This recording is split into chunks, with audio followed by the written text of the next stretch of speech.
जी, आज हम पढ़ेंगे भगवत गीता के अनुसार व्यर्थ का ज्ञान ही बंधन है। श्रीमद् भगवत गीता अध्याय 9 श्लोक नंबर 4।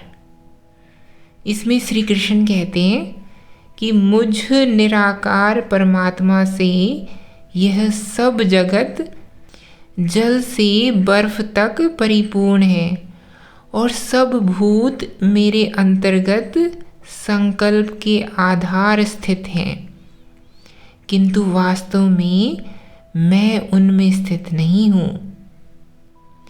फिर एक प्रश्नकर्ता ने सवाल किया कि हम लोग गीता पाठ कर रहे थे तो श्लोक नंबर 4 में भगवान कृष्ण कहते हैं कि सभी भूत मेरे अंतर्गत संकल्प के आधार स्थित हैं, और उसके अगले श्लोक में कहते हैं कि वे सब भूत मुझ में स्थित नहीं हैं। तो यहाँ विरोधाभास क्यों दिख रहा है? इसका उत्तर है भाई कि भूतों की दृष्टि से देखें तो सब भूत श्री कृष्ण में ही स्थित हैं। भूत माने क्या? पदार्थ, जड़, प्रकृति। भूत की दृष्टि से देखने का अर्थ ही यही हुआ कि भूत हैं, और अगर हैं तो कहीं तो होंगे ना। कहाँ होंगे फिर? उन्हीं में ही होंगे।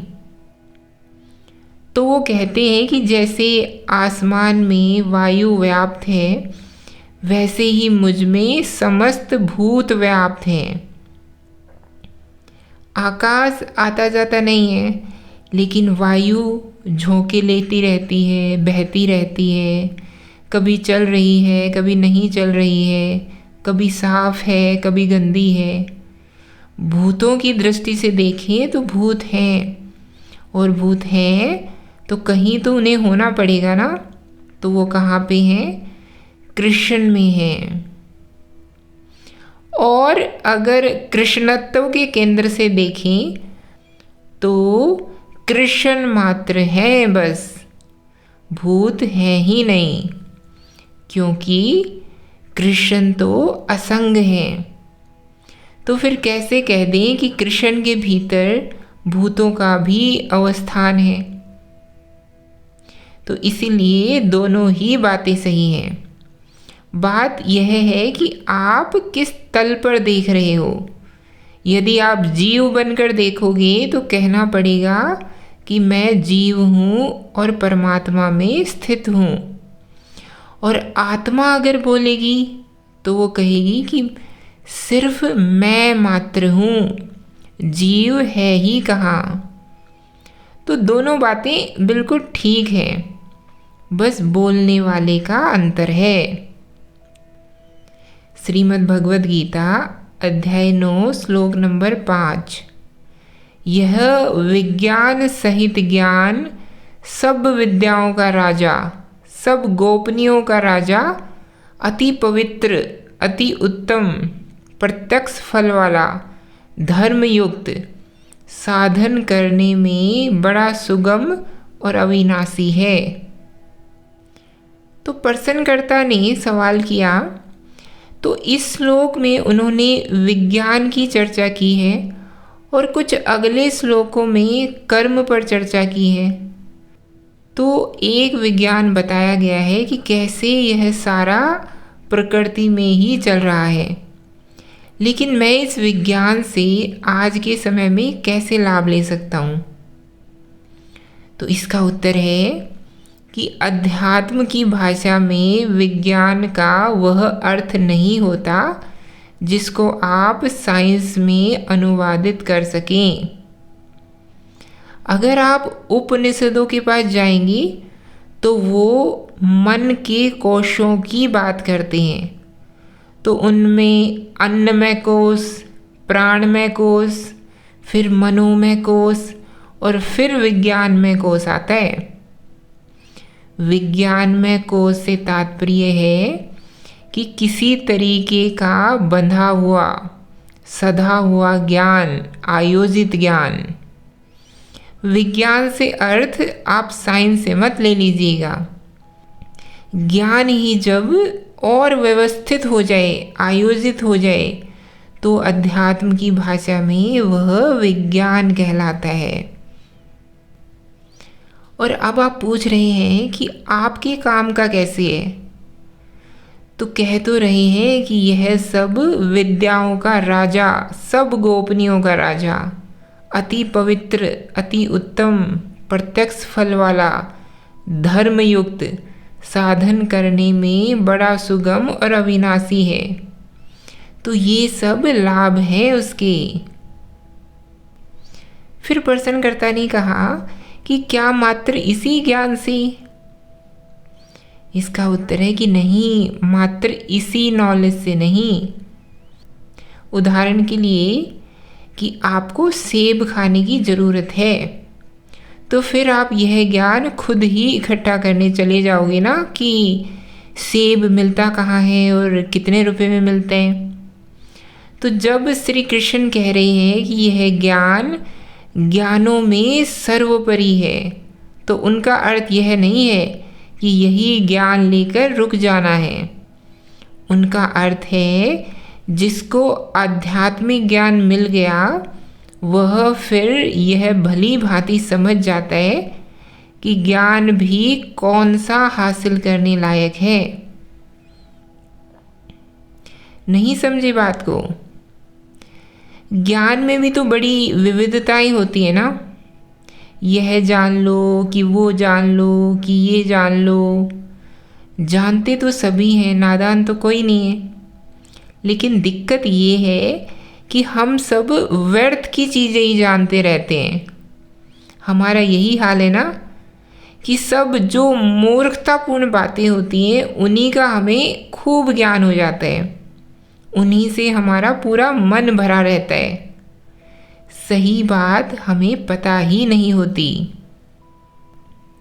लेकिन आध्यात्मिक ज्ञान के बाद आप यह जान जाते हो कि दुनिया में कौन सा ज्ञान लेने लायक है और कौन सा ज्ञान लेने लायक नहीं है।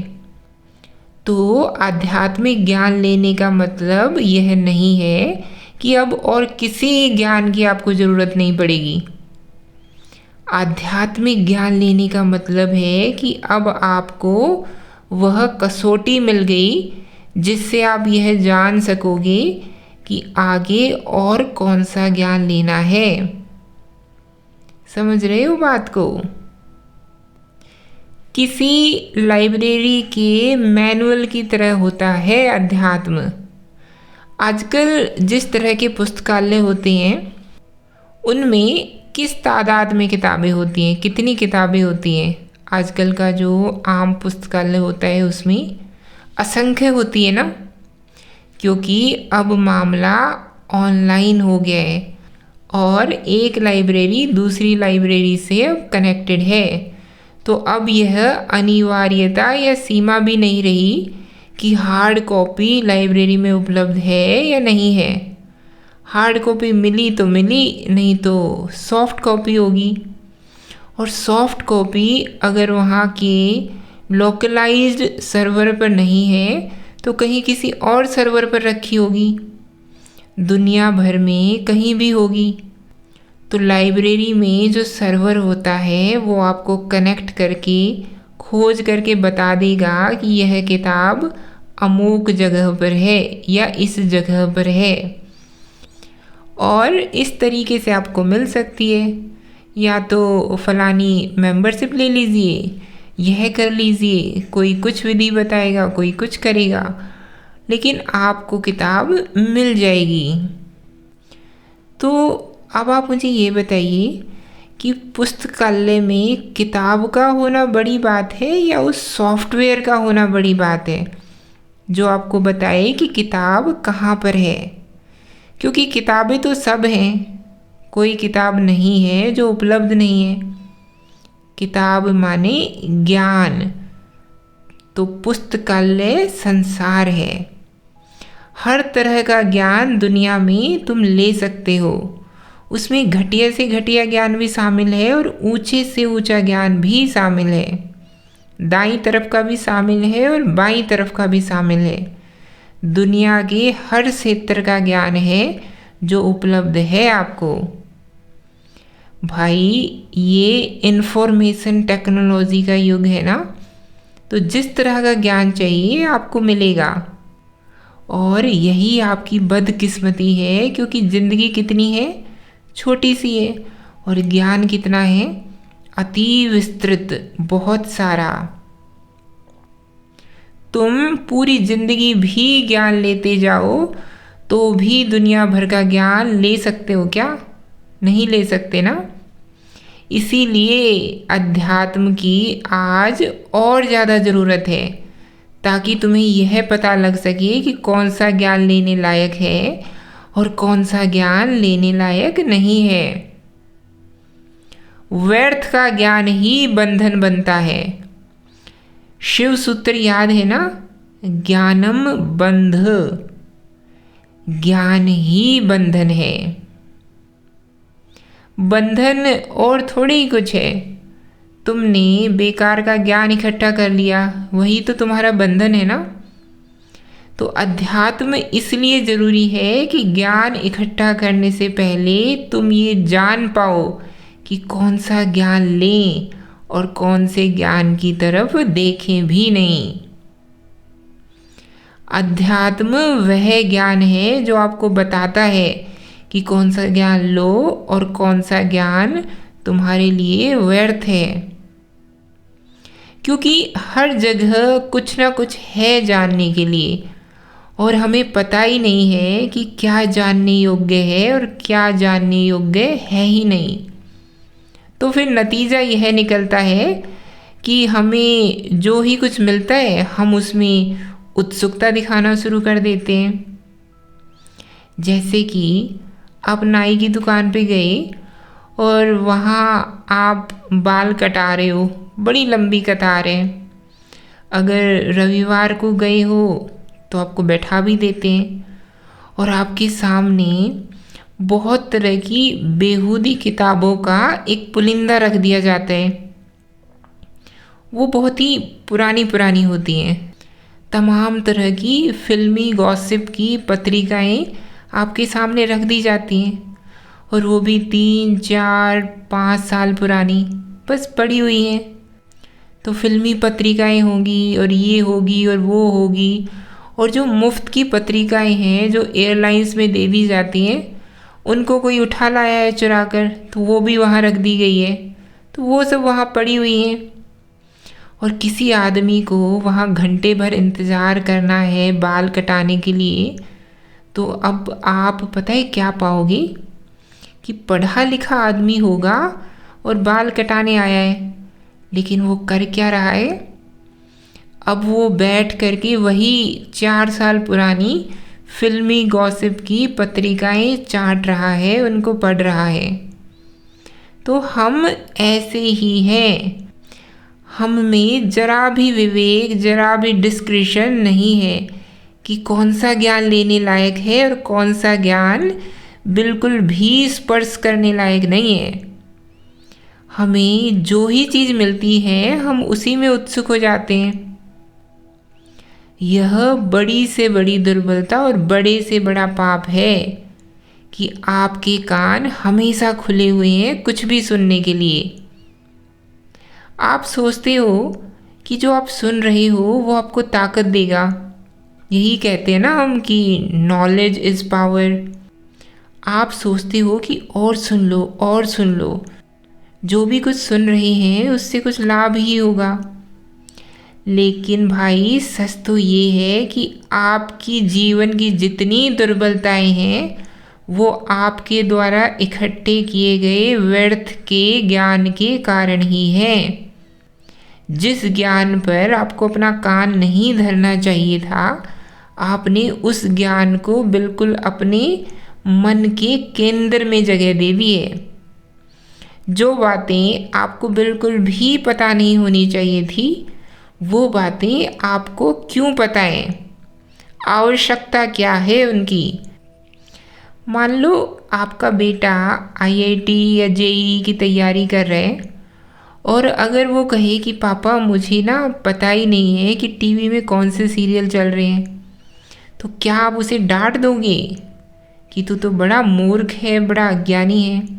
क्या डांटोगे आप उसे, या आप खुश हो जाओगे? आप खुश हो जाओगी ना, क्योंकि यह ज्ञान लेने लायक है ही नहीं। तो आप कहोगे कि यह ज्ञान लेने लायक नहीं है। तो ये बड़ी भली बात है कि बेटा तुझे इस चीज़ का ज्ञान नहीं है, और ज्ञान होना भी नहीं चाहिए। नॉलेज पावर नहीं होता।